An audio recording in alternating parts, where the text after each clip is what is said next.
Scotland, a place high on my travel bucket list. With its beautiful highlands, vast empty spaces, and big lochs. Scotland is a place which I really wanted to visit. In this episode, I will share some information about Scotland and I will tell you about Glasgow.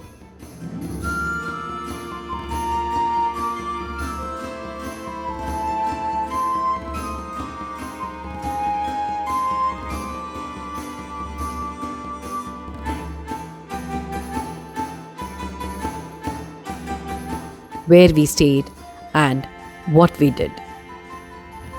It was a Saturday morning and we packed our bags from the hotel in London and went to King's Cross station. After reaching the station, in about a couple of minutes, we boarded the train and in the train we met two retired journalists from the US with whom we made friends with. We had a great time. The travel was swift and smooth. We did not realize when 5 hours of our travel flew off. Throughout our journey, we could see picturesque scenery. It is so amazing and so refreshing. Green, green and green. Everywhere green. Lush green landscape. We got down at the Glasgow Queen Street station and took a taxi and headed to Central Hotel, which was inside the central station. Unfortunately, that day, the trains to Central Station from London was not available. The hotel is so strategically located inside the station. It is really amazing. I haven't seen such an arrangement anywhere. Well, on reaching the hotel, we checked into the hotel and then, after a while, after freshening up, we stepped out to see and get the feel of the city. From what we see, it is a beautiful city full of old buildings. Glasgow is well known for its 19th century Victorian architecture and perhaps even more so for the 20th century Glasgow style. Some of the city's most notable buildings were designed by Scottish architect, designer and artist Charles Rennie Mackintosh. It has a mixture of Victorian and Gothic architecture. We were so tired that day, we just went to a nearby restaurant, had some Indian food and just crashed into the hotel room. Scotland is famous for quite a lot of distilleries. You can plan a tour for the distillery and of course it goes without saying you can do some tastings as well. Well, friends, from here we went to the Riverside Museum. We got down here and visited the Riverside Museum, which is the transport museum. Sharing with you few pictures of the Riverside Museum. Have a look at it.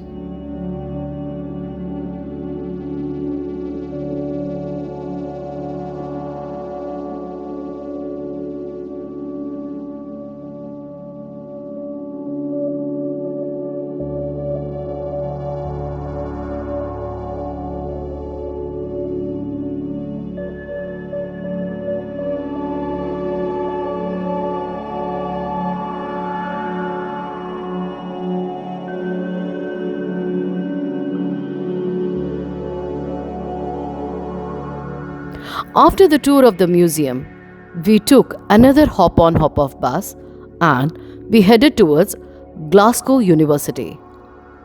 This building looks very, very, very impressive.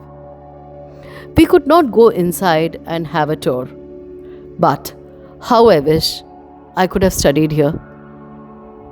It's so amazing, so big and so huge.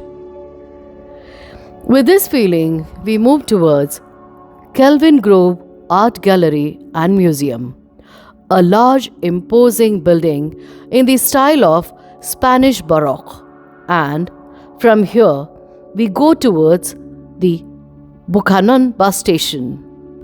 This bus station is the largest bus station.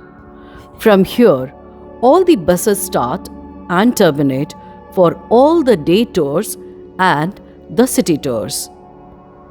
The next day, we booked a tour to Loch Lomond on the Highlands, Glencoe, and Loch Ness. The bus starts from Buchanan Bus Station. It is about 12 to 14 hours tour.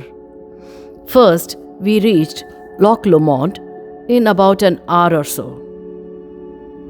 Loch Lomond is one of the most beautiful and iconic places.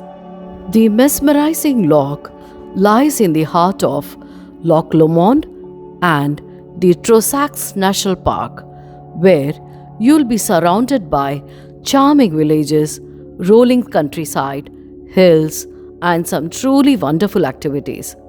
With so much to choose from, is the perfect place for any trip, from weekend breaks to longer holidays. Loch Lomond is a lake in the southern Scotland.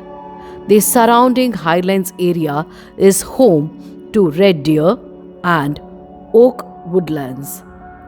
Loch means lake in Scottish language. It is very beautiful and very scenic. Whatever be the weather, you will find this place very interesting. You can go on a loch cruise over here to enjoy the scenic views and appreciate the beauty of this place.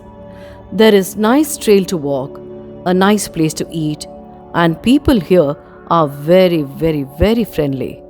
But we did not do a cruise here. We just clicked few pictures here. From here, we moved to the Highlands of Scotland, heading towards Glencoe. Glencoe is a village in western Scotland. It lies in steep-sided Glencoe Valley in the Scottish Highlands. Glencoe is one of the most scenic and beautiful places in Scottish Highlands. The Glencoe Valley is a valley created by volcanic eruptions and glacier shifts. This beautiful green valley is a magical land straight out of medieval storybook. It's worth visiting. Glencoe is one of the most popular tourist destinations in the Highlands, and the so-called Three Sisters is one of the most prominent features. This is the name given to the three ridges: Bien Adah, Ger Onoch, and Onoch Duf on the Bidyan Nam Bian mountain, which lies at the southern end of Glencoe. They are one of the most photographed sites in Glencoe, owing to their majestic beauty. Glencoe is regarded as the home of Scottish mountaineering and is popular with hill walkers and climbers.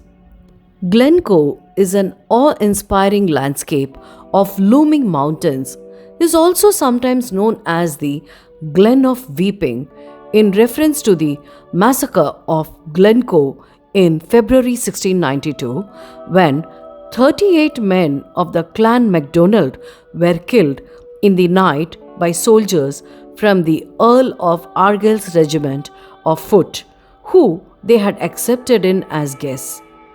Many more died of exposure on the hills as their homes had been burned down. The dramatic scenery of Glencoe has formed the backdrop for many big-budget films. These include Highlander, Rob Roy, Braveheart, and more recently, Harry Potter and The Prisoner of Azkaban. Then, from here, we went to the Loch Ness. Loch Ness is an enigmatic destination. The loch itself is so gorgeous.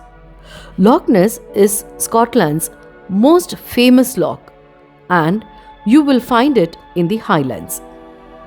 Most of us have heard of Loch Ness because of its connection to the fabled monster, the subject of much awe, investigation, and rumor, as one of the most tantalizing unsolved mysteries of all time.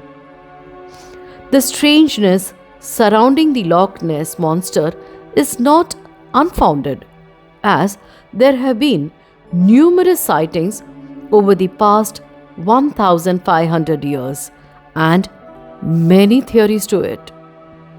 The Loch Ness monster, affectionately known as Nessie, is a creature in Scottish folklore that is said to inhabit Loch Ness in the Scottish Highlands. It is often described as large, long-necked, and with one or more humps protruding from the water. Though this is not proved, many similar stories float around. And then, from here, we took a leisurely cruise to hear the myths and legends of the Loch. What a stunning and breathtaking view! Passing through the Fort Augustus, experience a breathtaking journey that takes you along Thomas Telford's famous Caledonian Canal, and of course across the legendary waters of Loch Ness. Soak up in the stunning mountain views as you cruise to the remains of Urquhart Castle, the envy of Scotland's romantic ruins. Once you reach the blunt peninsula of Urquhart Bay, the boat will turn around and sail back to the harbour. The cruise tour is for about an hour or so. You get to hear different stories about the mysterious monsters from the cruise guide and different fishes which were caught on the loch. I'm sharing few pictures of the fishes which were shared by the cruise guide. You can grab a hot coffee on the cruise or have some refreshments and enjoy the stunning, mesmerizing views of the loch. The Scottish often say, Glasgow made the Clyde, Clyde made the Glasgow.